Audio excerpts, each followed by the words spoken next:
They call themselves the Fedayn, the devotees, after a group of long-forgotten Iranian guerrilla fighters. And since there are no genuine wars left to fight, they manufactured one in Liverpool last Tuesday night, arriving in black hooded uniforms with belts tied to their wrists, supposedly as an act of revenge for Roma's defeat by Liverpool in the 1984 European Cup final and the clashes that followed. It was a preposterous mission, of course. A grainy video clip of the Fedayn, gathered around dinner tables in a dimly lit room to perform their latest chant, reveals that most of these young men were not even born when Nils Liedholm's side lost on penalties. For most Roma fans, that defeat is a very distant memory. But sources have told Sportsmail that this extremely violent minority believe there is unfinished business, both from 1984 and possibly even the Hazel final of 1985, when 39 fans, mainly for Juventus, died before the game against Liverpool. For the Fedayn, an imagined need for revenge is a way of asserting themselves on the Curvasud stand of Roma's Stadio Olimpico, where Jurgen Klopp's side will play on Wednesday. A 53-year-old Liverpool fan, Sean Cox, remains in an induced coma after coming under attack outside Anfield. It's a question of reputation, says Alberto Testa, associate professor in criminology at the University of West London and one of the top authorities on far-right activism and hooliganism. They are such a small group they can fight at home, but they can fight for honor away from home. That's why they came to Liverpool. They were not the only ones. It is thought an assailant in a blue cagoule armed with a hammer at Anfield was probably a member of a rival Italian group. Yet another mob raised a banner inside Anfield of Daniele De Santis, who is serving a 16-year sentence for the murder of a Napoli fan. It is the sheer number of Roma ultra groups which makes them more difficult to police than local rivals Lazio, who have one homogeneous group of ultras. The Fedayn, once a leftist political group, are now apolitical, leaving them isolated from the others who are neo-fascist.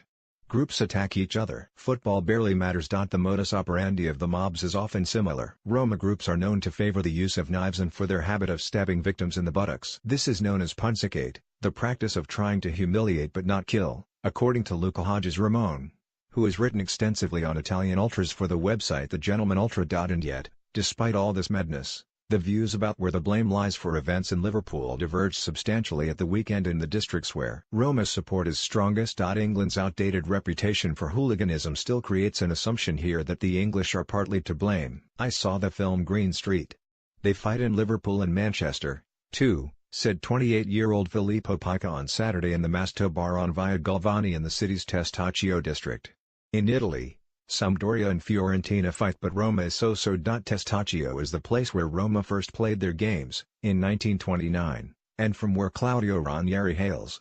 In the newspapers, they say it is above all the English, says a wine bar worker near the Piazza Albina. Lorenzo Conicci, the lawyer who represents Filippo Lombardi, 20, and Daniele Scisco, 29, the men charged in connection with the Liverpool attack, tells Sportsmail. Here, in Italy, there is the conviction that English fans are still the hooligans from the 1980s. It's a question of reputation of the various fan groups. All over Europe they try to show that they are the hardest group by demonstrating their strength. A section of Italian media has contributed to the idea of English culpability. One radio presenter said this week that Liverpool fans were not lambs at Anfield, despite CCTV footage which shows the Fedayn and others piling in, kicking a fan to the floor outside the ground. Others view events in Merseyside differently. Two taxi drivers immediately want to know what Mr. Cox's condition is, and one of them, Fabio Cola, seems to carry the weight of Italian embarrassment. "Che vergogna, what a shame," he says repeatedly, stating he wanted the English to know only a small percentage of Roma fans were crazy. Understand it is difficult for the Italian police, he says. In Rome, police do look for these people. In another country it is difficult. It is just a match. Two opponents. I hope Wednesday is a festival. The same sentiment is to be found in the strongest Roma enclave, the Garbatella district, where the graffiti outside the famous Roma club tells the story, Roma Tifa Roma, all Rome supports Roma. It's a scandal. It's Italian extremists, says 24-year-old Alessandro Rossi, here with four friends ahead of the side's evening kickoff against Chievo. Most Italian fans are just ordinary people, watching games on TV. The Fedayn are not talking.